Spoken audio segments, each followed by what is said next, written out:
to Music Club. That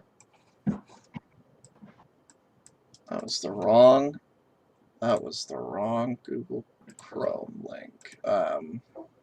Today we are talking about. I think it's pronounced Gece.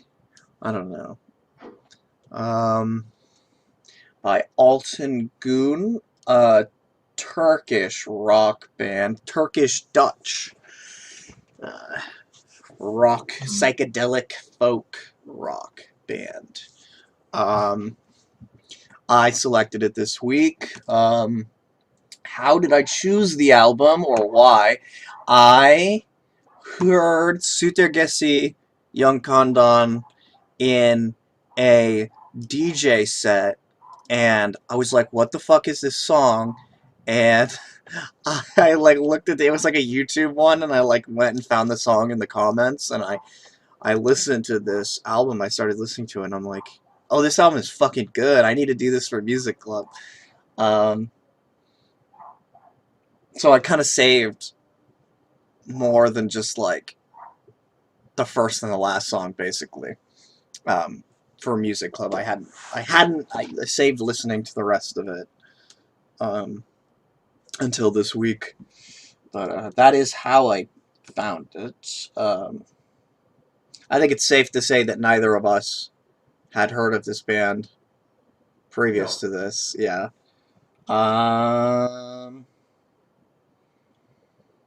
Okay, yeah, let's just jump in.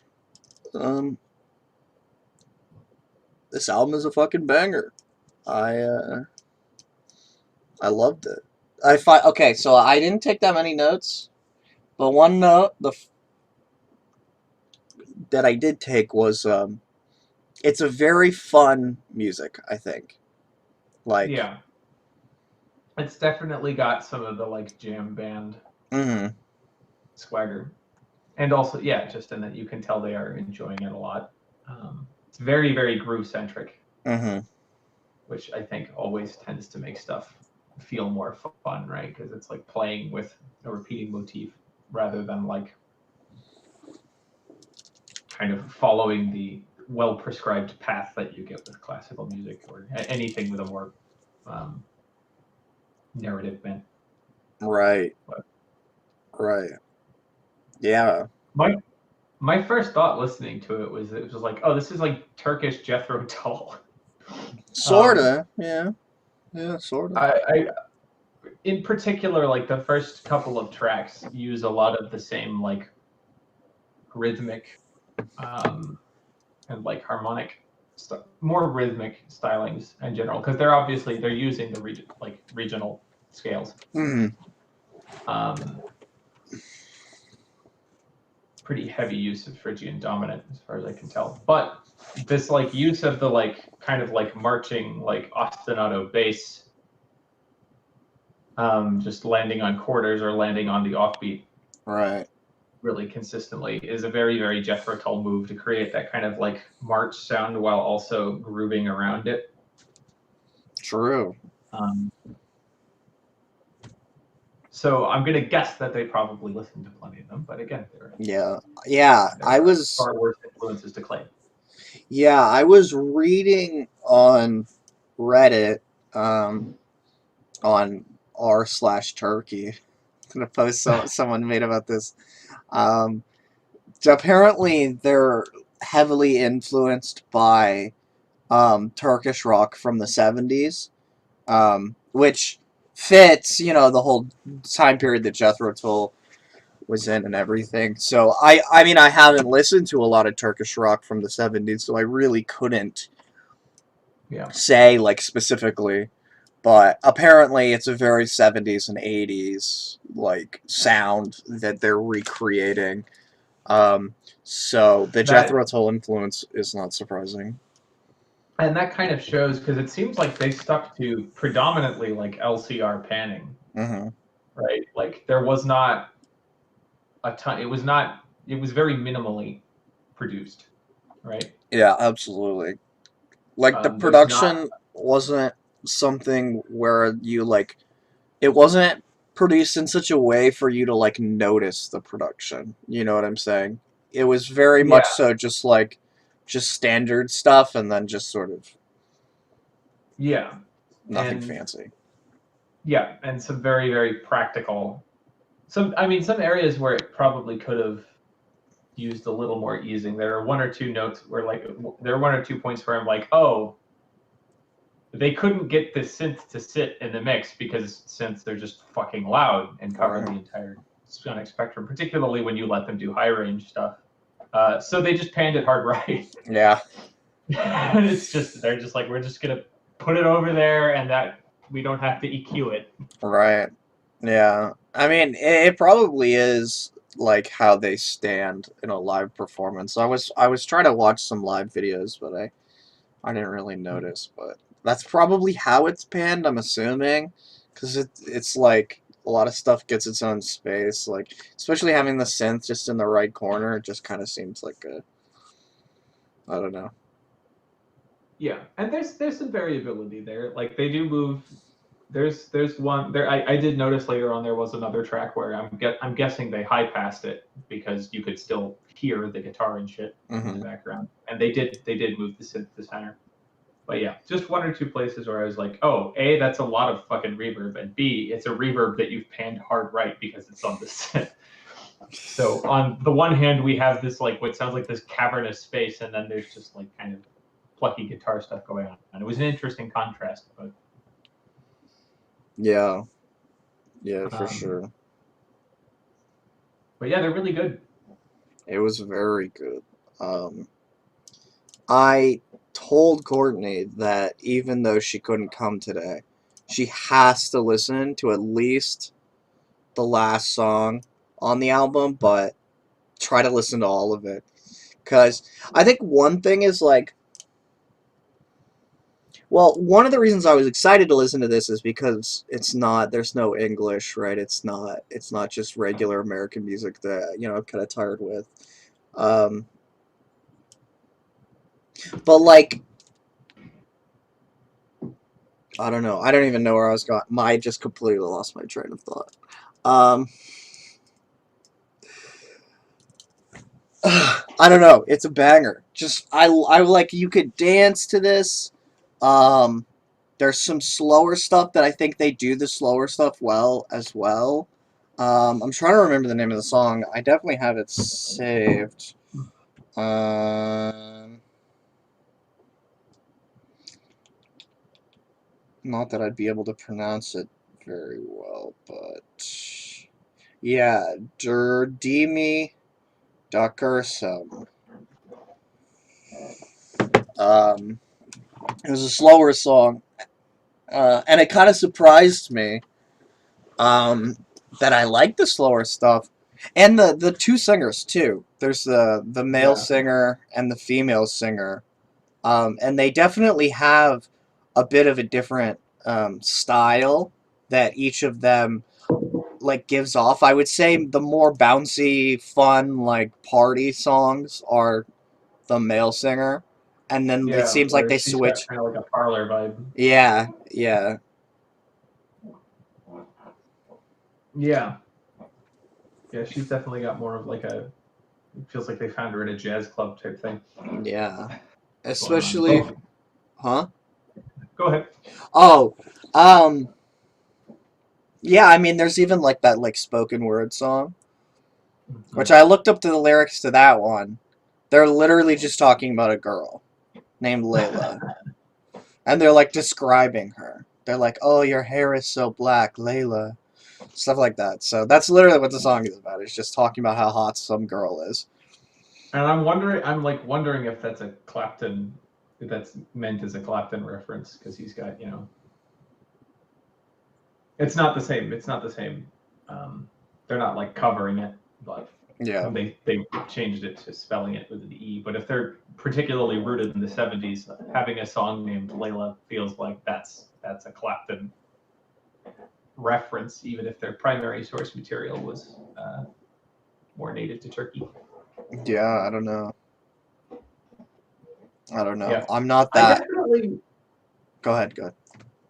I definitely have reached this point where like I wish there was, and I'm sure there are ways to do it that I'm just not tech savvy enough to do yet. But like I wish I could just tune into the radio in other countries, or like just Mm.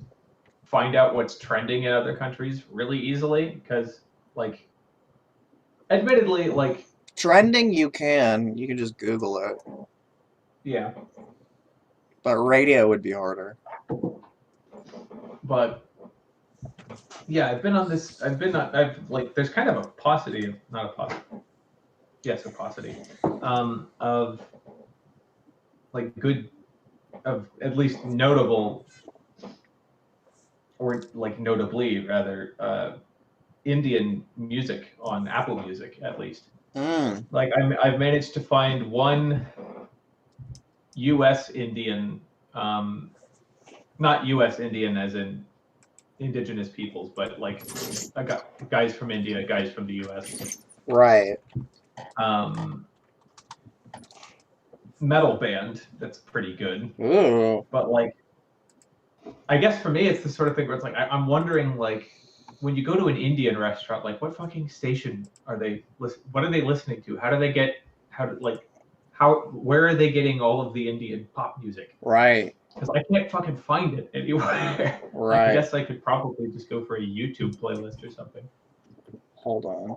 But there's cool stuff. Like this Right. guess like to me is serious evidence that there's like lots of cool stuff happening in other countries and it just never plays here. You'll Yeah. get a couple of people who like make it on someone's radar, or again, DJs in general, as part of their game of one-upsmanship, will look for foreign artists on Bandcamp. Yes. Yeah, and that's how I found it. I mean, that is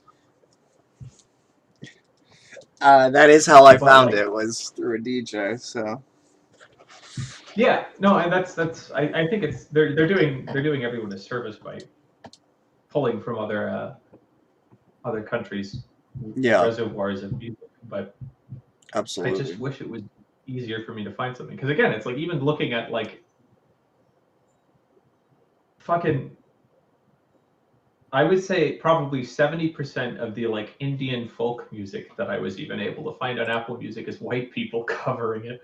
Which Ooh. like, yeah, I mean white people who've done the whole like I went to India and I gave myself a Sanskrit name. That's even worse. Yeah, that's Yeah, far yeah. worse because Yeah, so having it's like I'm not comfortable listening to yeah, it. like I having don't want to support this shit, man. yeah, because like having an appreciation for like another culture's music and being like, wow, I really like the scales. I really like their like traditional music. It really sounds good. I'm gonna learn how to play it. Do stuff like that.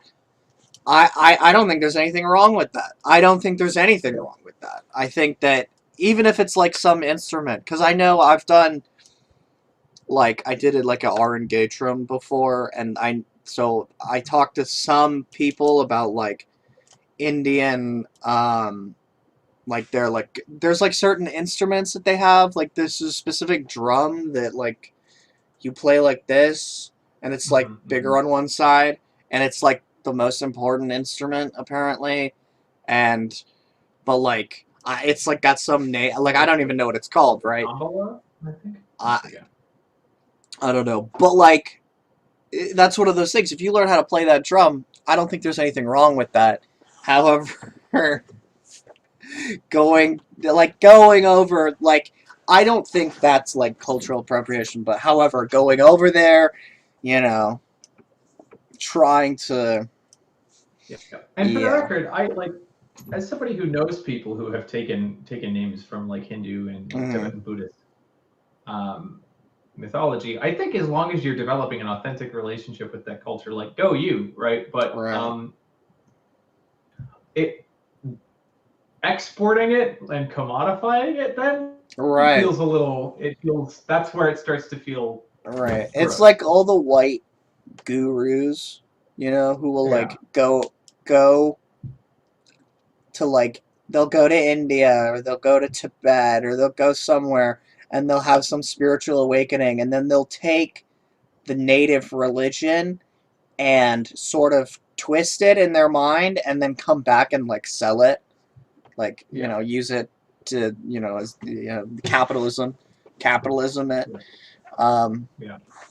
yeah, I And again, that's that's not to say that, if a particular religion or spiritual discipline isn't part of your cultural milieu wherever you're born, like you can't develop an authentic relationship with it. You absolutely can, and the argument could be made that spirit is universal and accessible to everyone, right. but I agree. there's a salesiness Yeah. Don't that try to is sell it. Don't try to no, profit off yeah, something that's not even yours to begin with, right? Like it's okay to appreciate it. It's okay to love it and to have a connection with it and to understand it and to read about it and to be interested in it. But don't try to but sell to it. make it your brand is where it starts to be like, oof, Yeah. Like like the you've done whole spiritual colonialism. the evil eye thing. You know what I'm talking about? The like hand, the eye. That's Mm-mm. like a fuck. I'm trying to remember.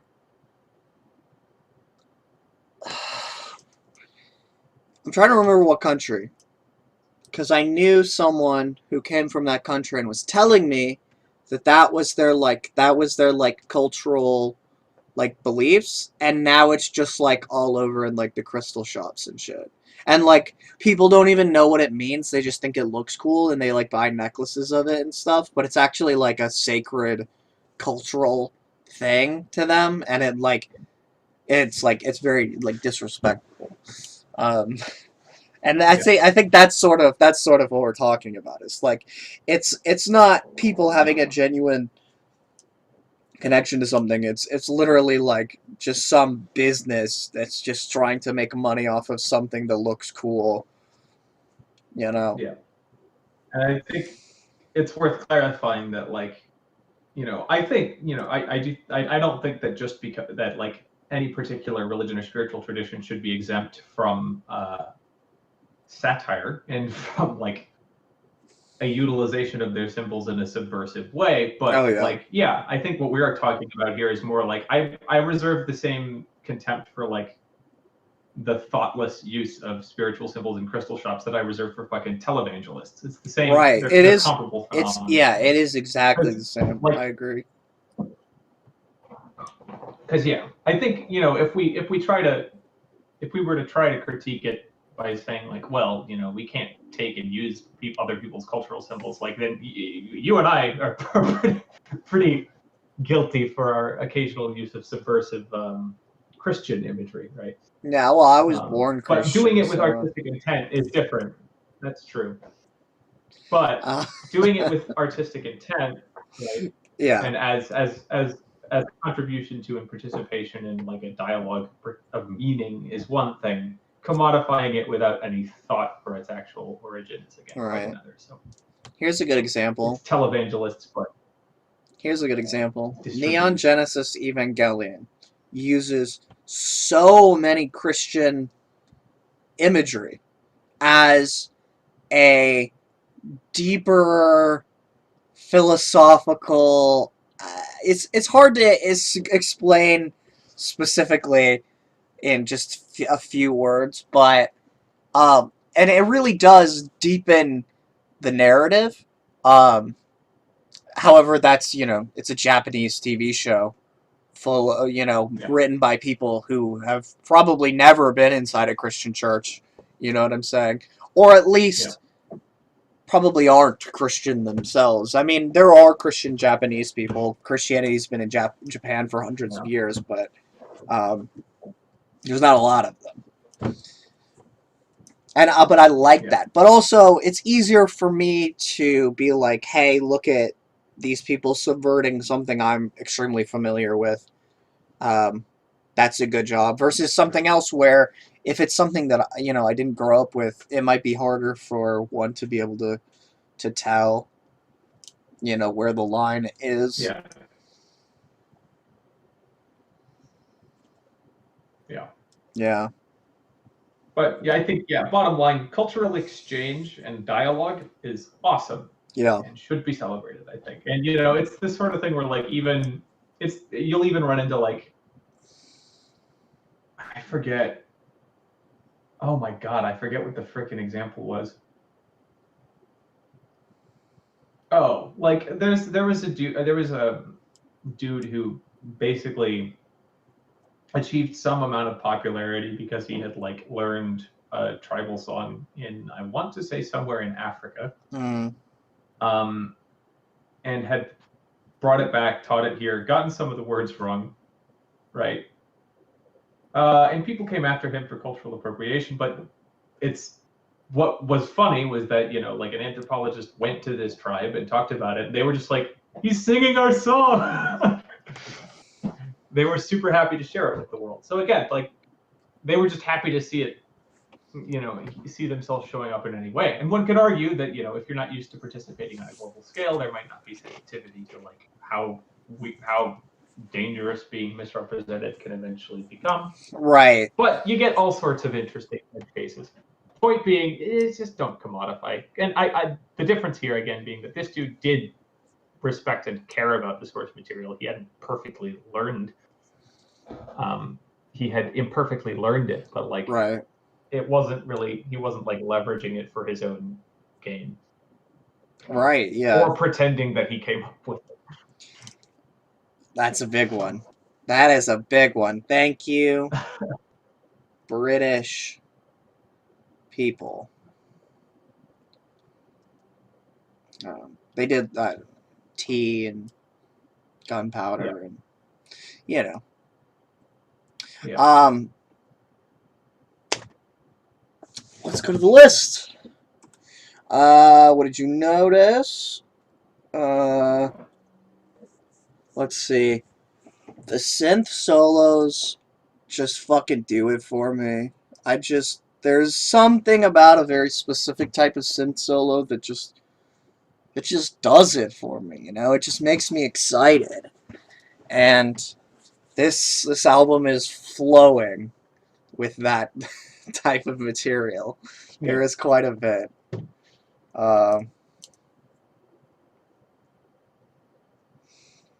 Yeah, it is funny to think that that's become such a like lost art in a lot of ways. Not completely. You have some acts that keep it going, but like we're so used to hearing synthesizers as just part of like pre-programmed. Mm-hmm. You know, like we're not used to hearing live synthesizer performances anymore, or like an actual human playing the keys. Right? We're used to it just being MIDI data. Right. MIDI data that someone ran through a program to make it sound more human. Yeah. Yeah. Yeah, I think soloing has become sort of a lost art in a way. I mean, like, obviously there's still a lot of people that do it, but it's definitely fallen out of popularity. I mean, like in hip-hop and stuff, which is super popular, like, it just doesn't really exist, which is fine, you know, that's just not a staple, that's just not something in the genre. But, like, even, like, modern rock songs and stuff, I think the age of Spotify definitely doesn't help soloing, because It's all about the earworm. it's all about the earworm. You want to make the song short as possible as well, because it's just about getting a play, right? A play is a play. If it's two 1 minute songs versus one 2 minute song, that's twice as many plays. So, like, you want a short, catchy song that someone's going to put in their playlist, and that just goes by quickly, short and sweet. Not a lot of room for flexing or you know, complexity. Not like musical complexity, but like depth, like narrative, or you know. So yeah, you don't have a lot of time to go anywhere. Right. Yeah, you kind of have to. Yeah, it's almost like you have to like break up your ideas a little bit more, right? It's like, instead of having a song that has multiple good aspects, you just take that one good aspect, base the whole song around it, take the other good aspect, make a whole other song. which is that's tedious, I guess. Yeah. To make, not And to listen to. it is where we do eventually reach a place where we have to start being thankful that artists in general aren't always a terribly practical bunch, because it's preserved these, right? Like, it is the nice thing about the retention of soul in the practice, because there are still plenty of examples. But yeah, in terms of what is actually rewarded and boosted, Right. because yeah, I mean, when you think about it, it's just the sort of thing where, like, if they're ranking, if what they're going to show you is based on number of plays, then a song that is longer, sheerly by virtue of being longer, even from somebody who loves the shit out of that song, will not get as many plays. Yep. Just because it's 7 minutes long, right? Like, Right. so it's kind of it creates, like, the financial portion of it would be one thing, and I don't think it would necessarily affect things as quite as much, Right. but the SEO problem it creates is what I think Right. Yeah. It's particularly pushes this perception of all music moving in this direction. Because again, right. there are plenty of counterexamples that are not signal boosted. Right. Yeah. Yeah. It's all about the algorithm. It's all about the algorithm. Let's see. Favorite tracks. You got a favorite track?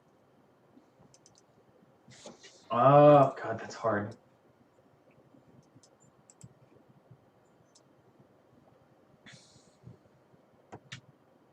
I think I did like Layla. I enjoyed the spoken word section. Mm-hmm.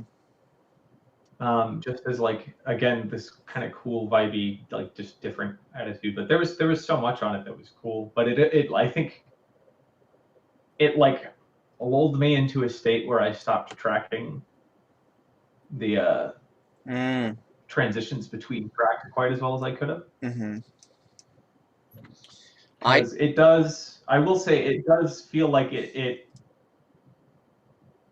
doesn't feel like it adventures to a bunch of different sonic worlds, right? It feels like it stays pretty well within its source material. But, like, it's Definitely. easy for them to blend together, and that's not a bad thing.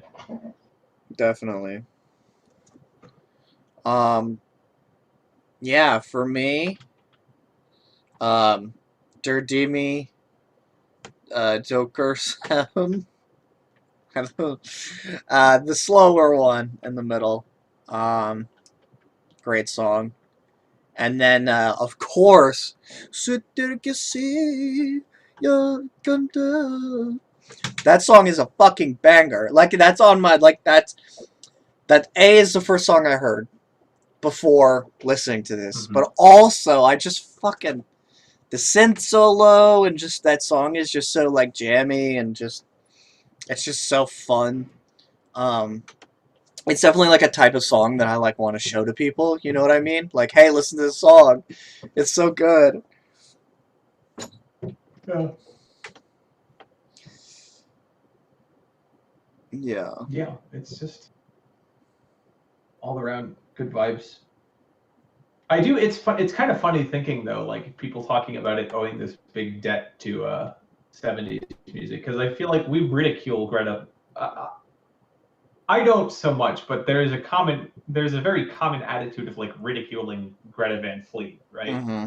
To be fair, they are, like, they're not even like it's not an homage to a genre. They're just like, we're just Led Zeppelin, but new.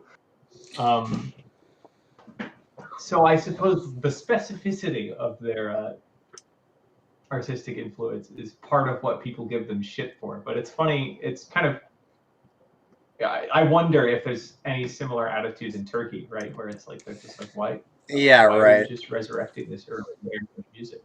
Like, for us, it's cool because we haven't heard it before. Yeah, I So, don't I know. wonder. Yeah, I don't know. I don't.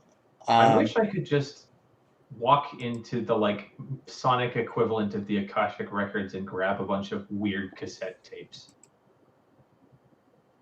Like, I would love to just get a completely random cassette featuring, like, pop music from another country. yeah, that'd be sick. That'd be sick.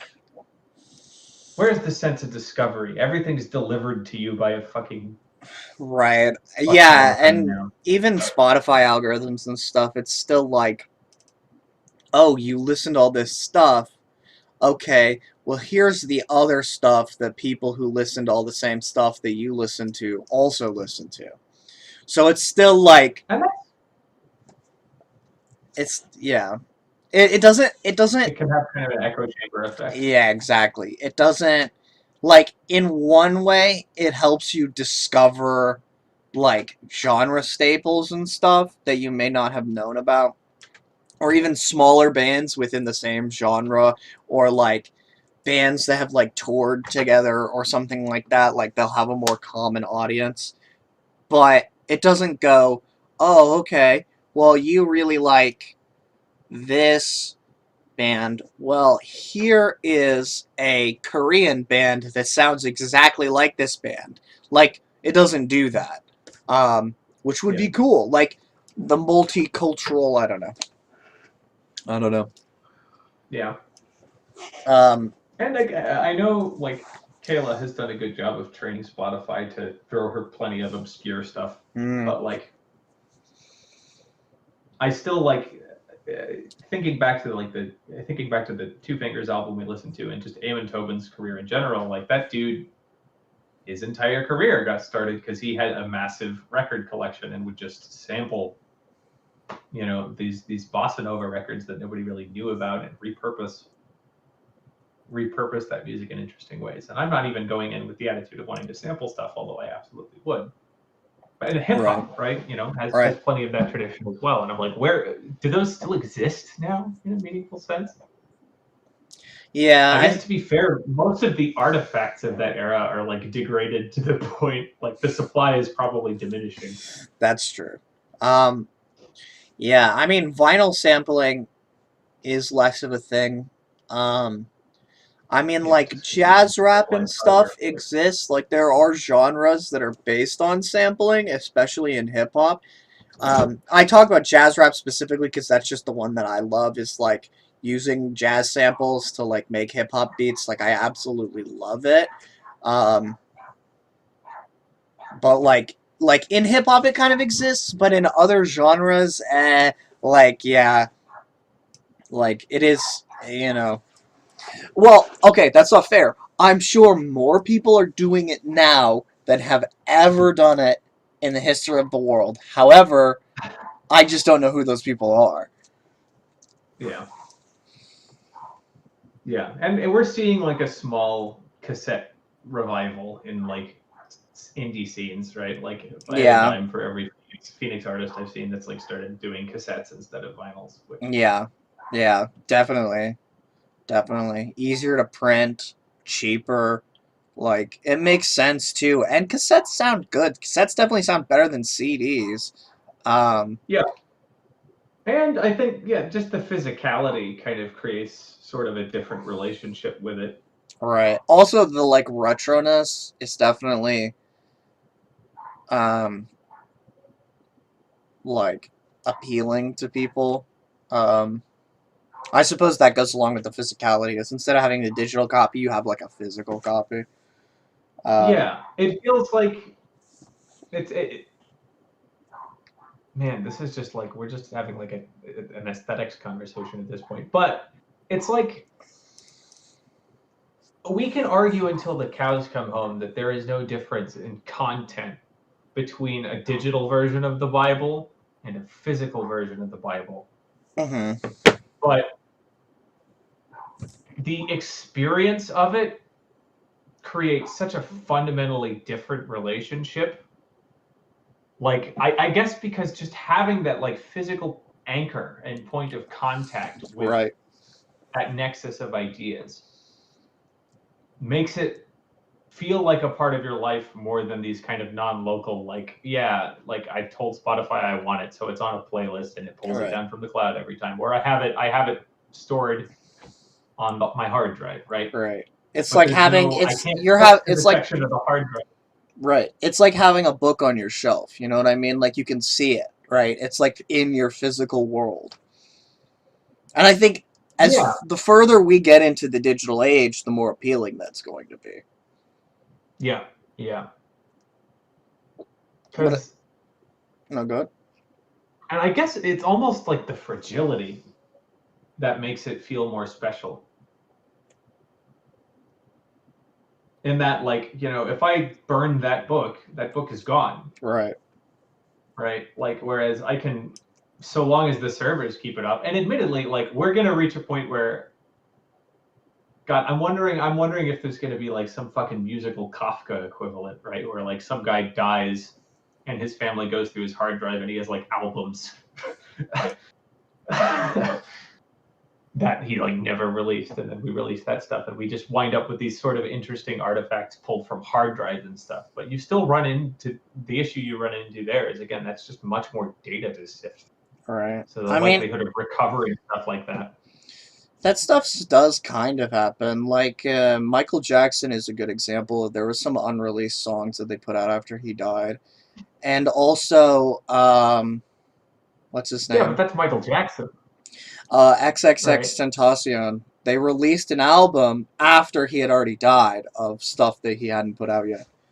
Um, But again, these are people who have attained who have attained some degree of oh, you're talking about a recognition. post Because like mortem. Kafka's stuff was released entirely posthumously against Mm, his wishes. Um, but like, is there anyone who does it? Because like, there's a financial incentive to data mine XXX Tentacion's yeah. hard drive, right? And there's a financial incentive to like go through all of Michael Jackson's shit and try and find something that you can scrape a single out of. But like, there isn't one for just some random person who did it as a hobby and may have made one of the best singles we'll ever hear, right? But never released it. Yeah. I mean,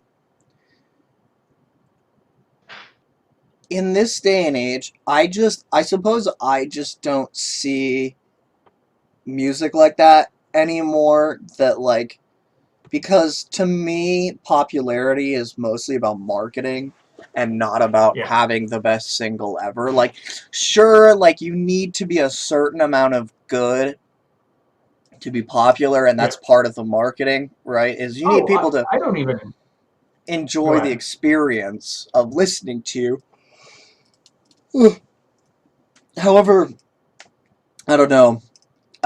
I think that there's so much music out there that is amazing that I'll never ever hear. That, like, yeah, I don't know. It, Yeah, and that's like, yeah, it's not that I think there's a lack of that stuff.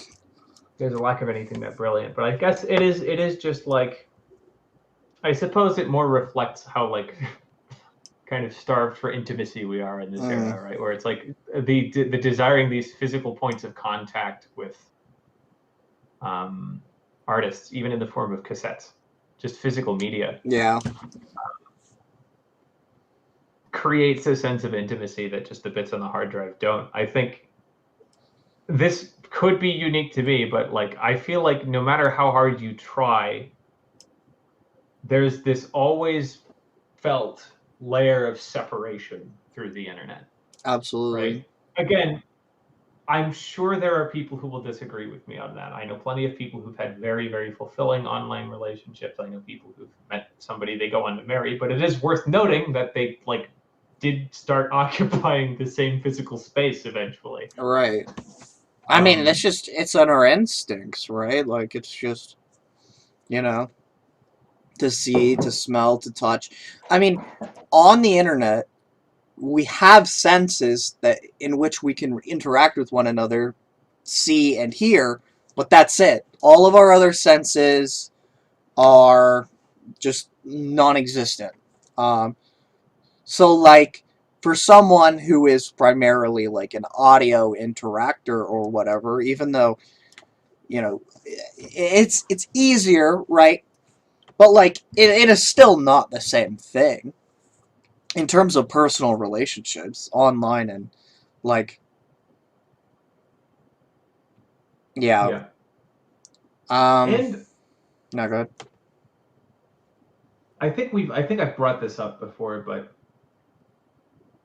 Christian Henson, who's a composer, has an awesome YouTube channel, talks about the fact that, like, for whatever reason, our ears are incredibly good at distinguishing true chaos from artificial chaos. Mm.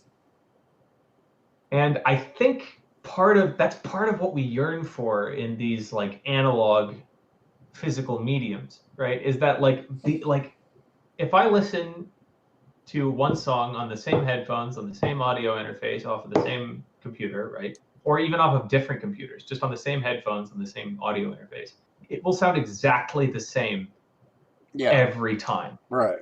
no matter what. Right. Whereas with a tape, like, each time you listen to it, you're introducing small, tiny variances. Yeah. Right.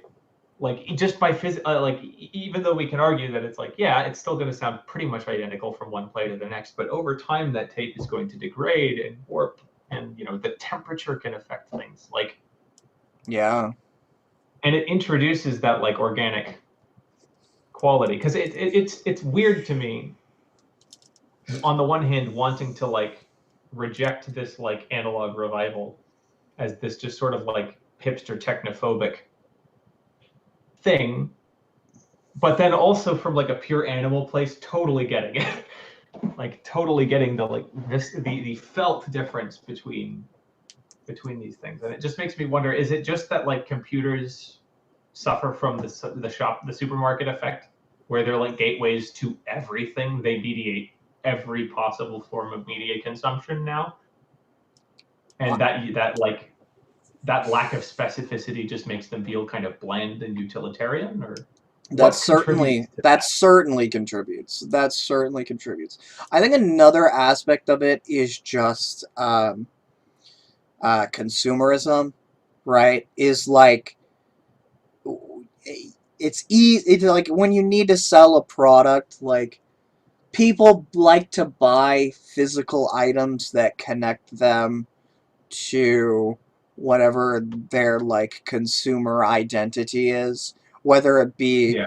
like t-shirts, right? T-shirts is the perfect example, right? Like, how many fucking t-shirts exist in the world that don't need to exist, that don't actually benefit anyone, right?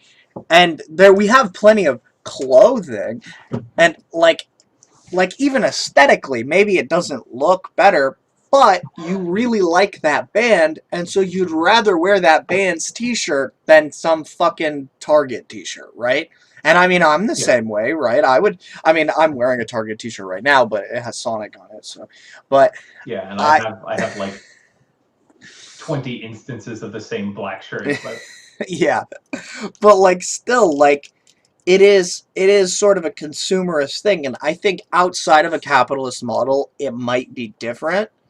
Um, But I think it is tapping into a very true thing, right? I mean, even if you look at old cultures, right? yeah, Like, go ahead. well, people would always have like religious like items and iconography in their home, right? You need it Yeah, in your home. perfect, perfect, yeah. It's not that you just go to church, it's that you have a picture of Jesus in your house. You have a statue of Jesus in your house, or a Buddha, or something, right? And so you go to like even extremely poor communities that don't have that many resources will still devote a portion of their resources just to having that sort of connection with their Yeah. identity in their physical space.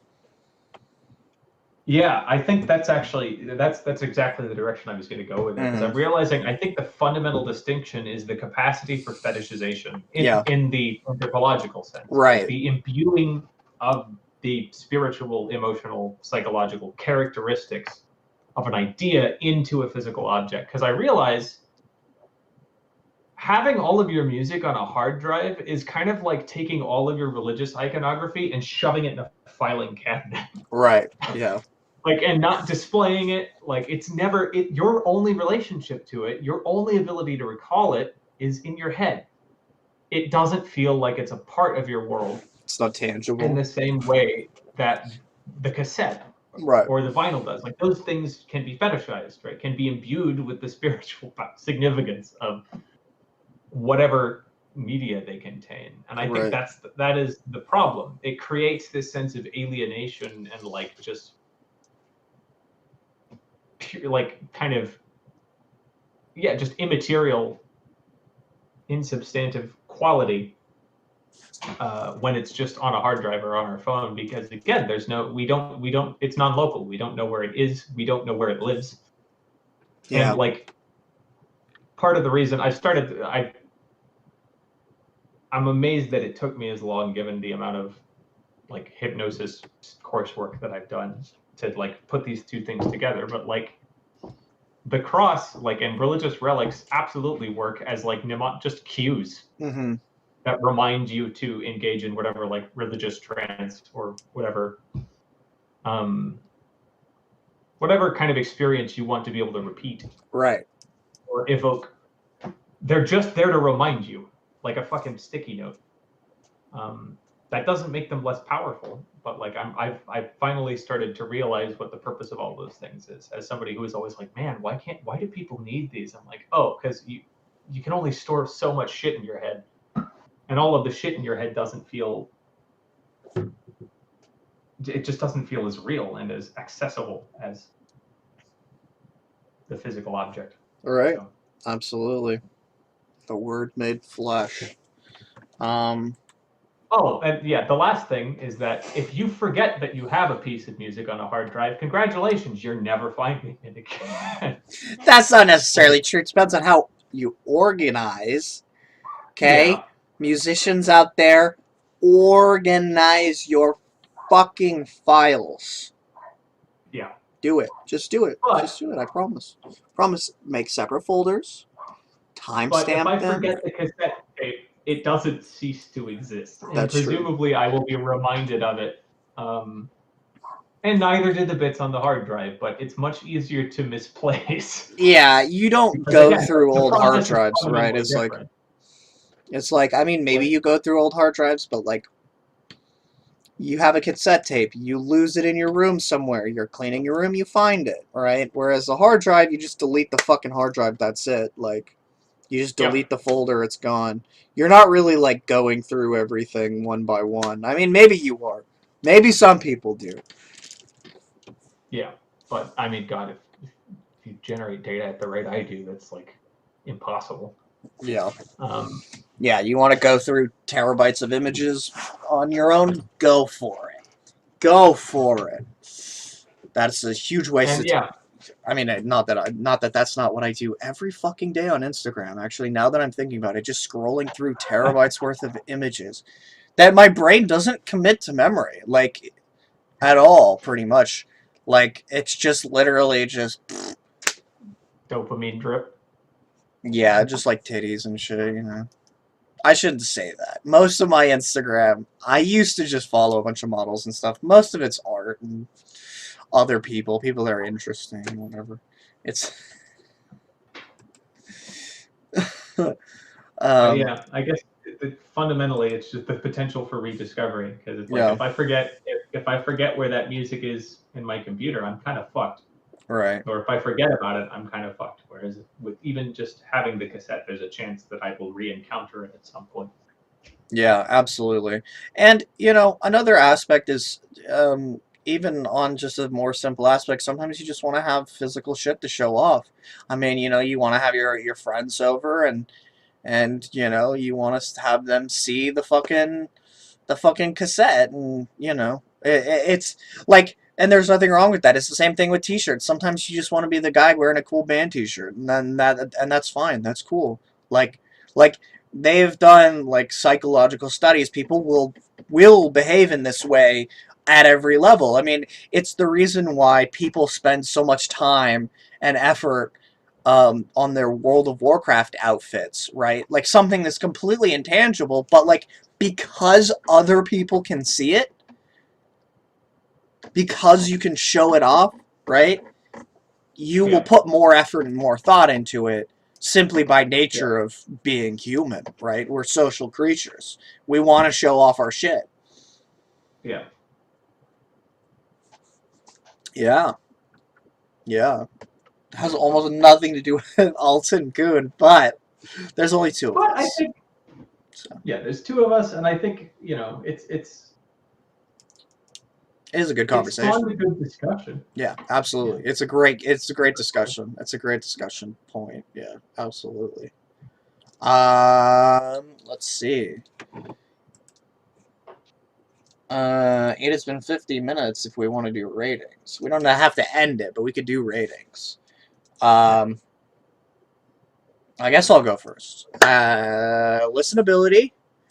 I'm gonna give it a 9. Honestly, this shit's hella listenable, and I would definitely put this on the background for like a party or like having people over or something. And I mean, maybe not every track in every situation, but like it is extremely listenable. You could just put it on and listen to it. Maybe 8. I think nine's probably a little too high. Um, but it's extremely musicianship.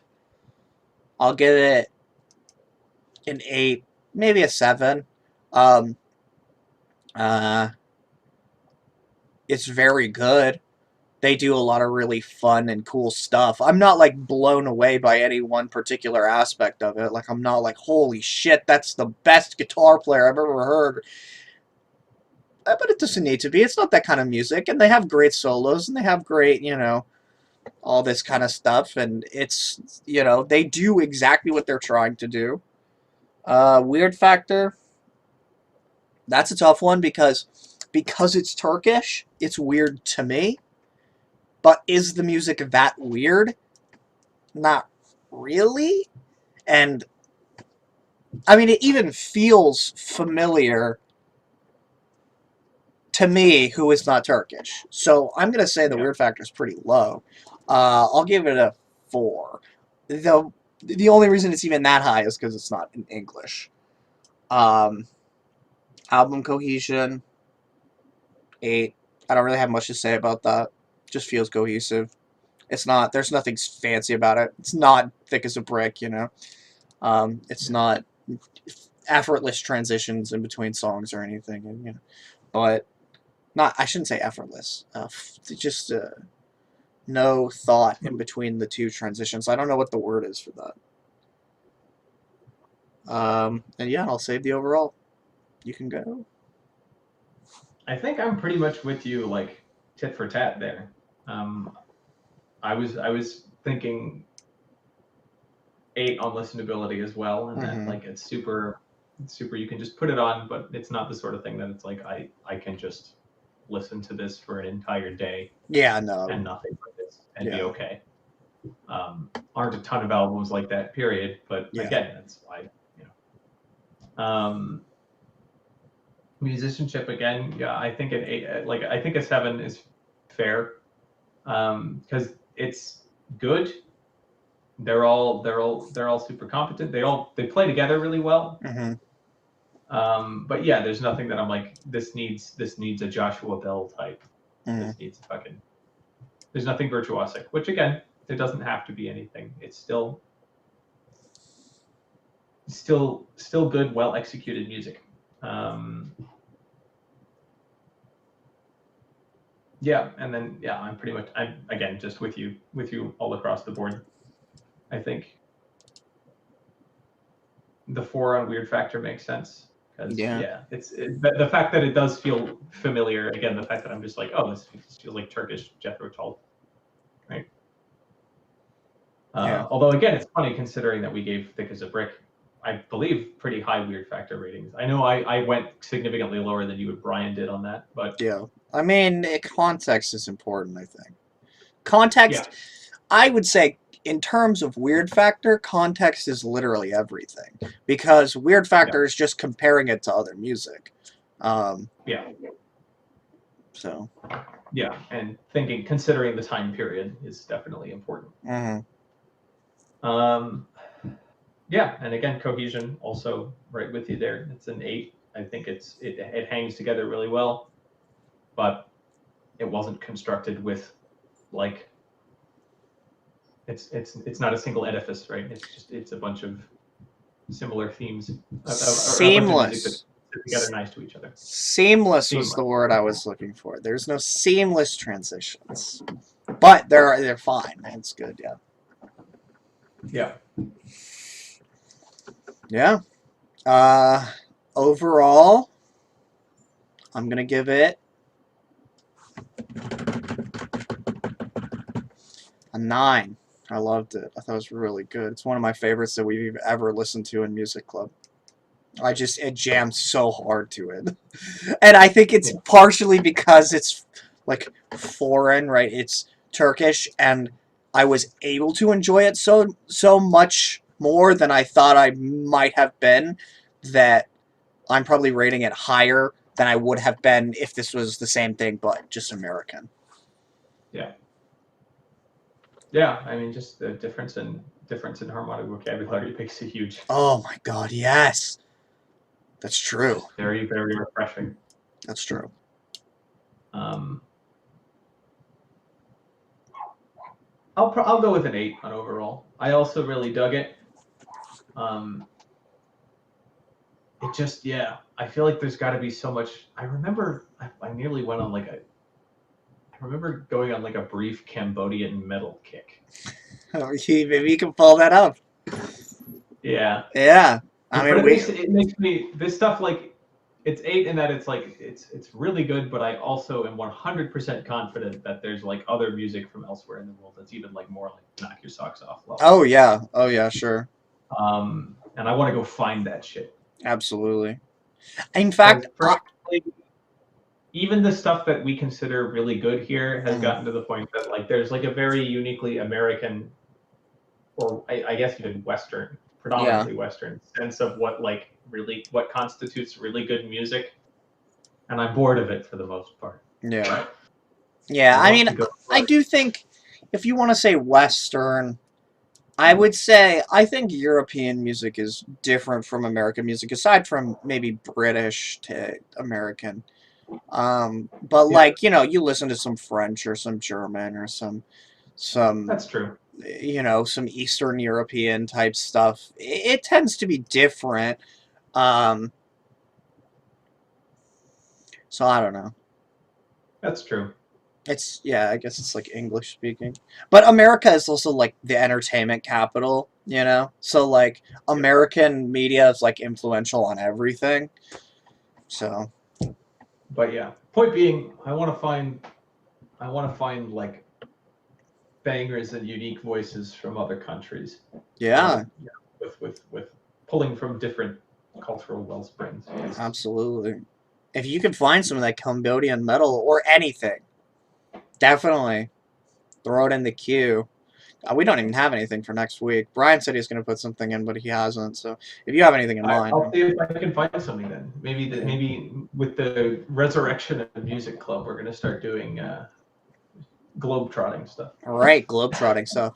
That just reminded me. I was reading the Wikipedia page. This album was nominated for a Grammy in 2009, which is the year that it came out, for Oh, world music, which just means music that's not in that's pretty. English. That's pretty funny. Yeah, I'm Yes. definitely like, damn. Like, again, given that it struck you and I as familiar, despite being like, oof, Yeah. oof. Well, Grammys be racist. We already knew that. Yeah. Because, yeah, this is so clearly rock. I mean, like, when we have many rock categories, um, that it's weird that this would be classified as world music to me, because when I Yeah. think of world music, I think of like, I don't know, someone playing like a shamisen or something and doing some like traditional music, or like some like African drum music or something that doesn't have the same genre conventions as the categories that we already have, like rock and hip hop and stuff.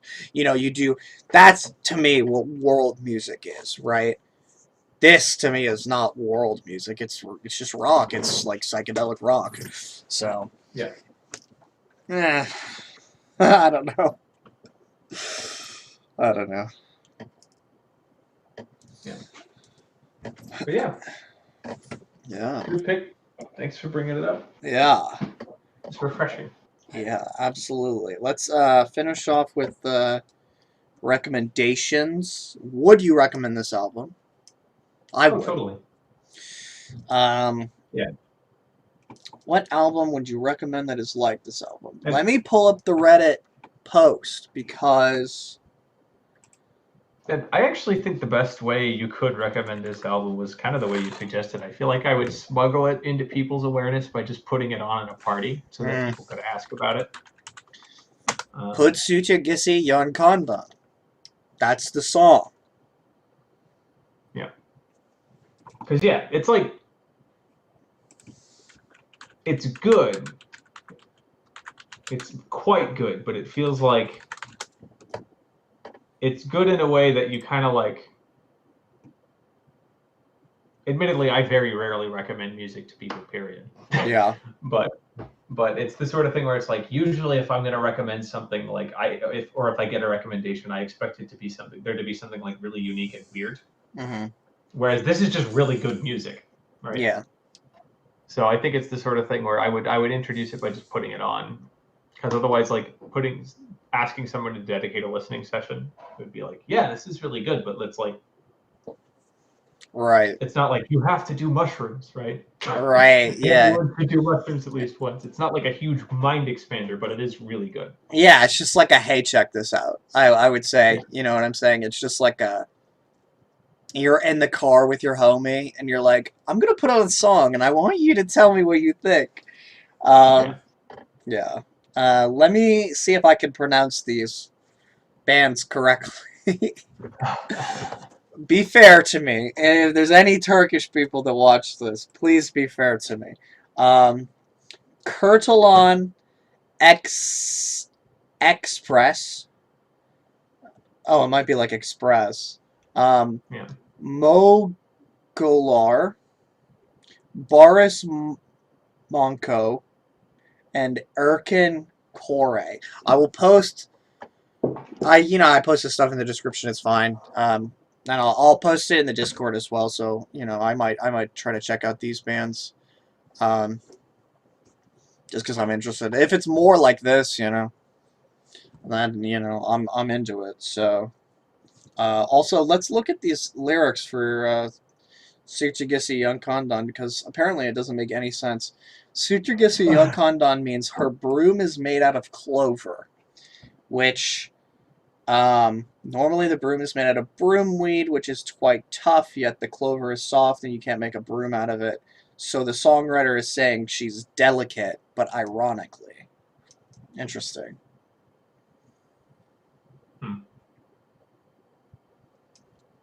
Yeah, I don't get it.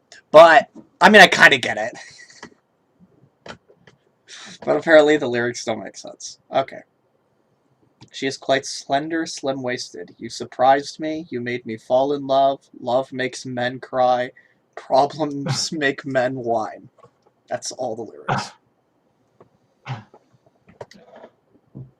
Truer words have never been spoken. True. Shouts out. Altin Goon. Lyricists. Yeah. So I'm kind of that's... like hard pressed because mostly I know I have something in my head, but I cannot remember the name for the life of me.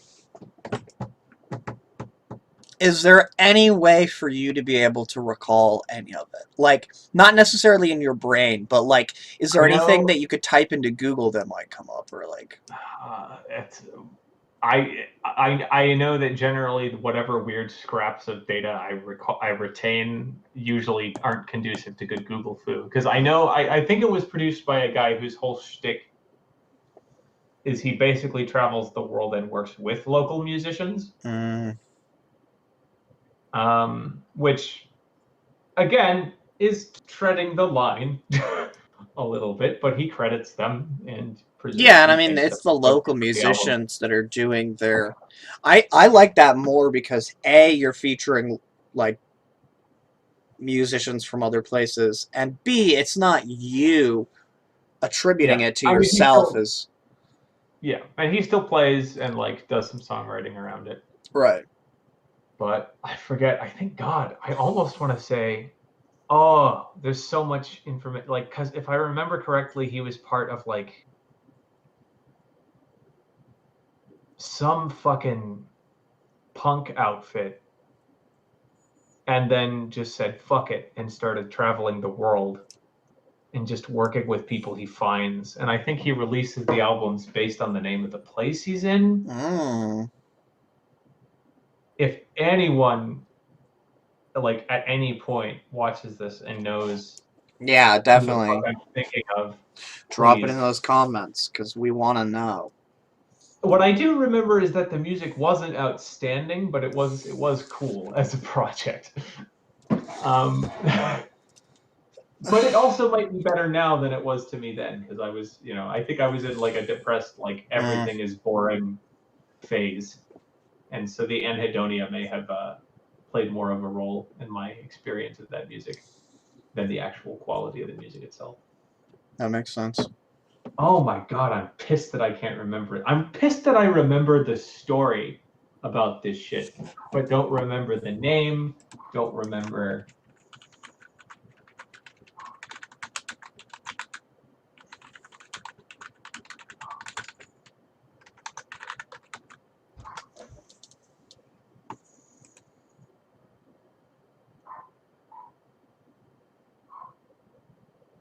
Yeah, I don't know. Yeah, I'm gonna end the stream right now, though. that's fair. Thank y'all for tuning in. Let us know what you think. And we will see you next time.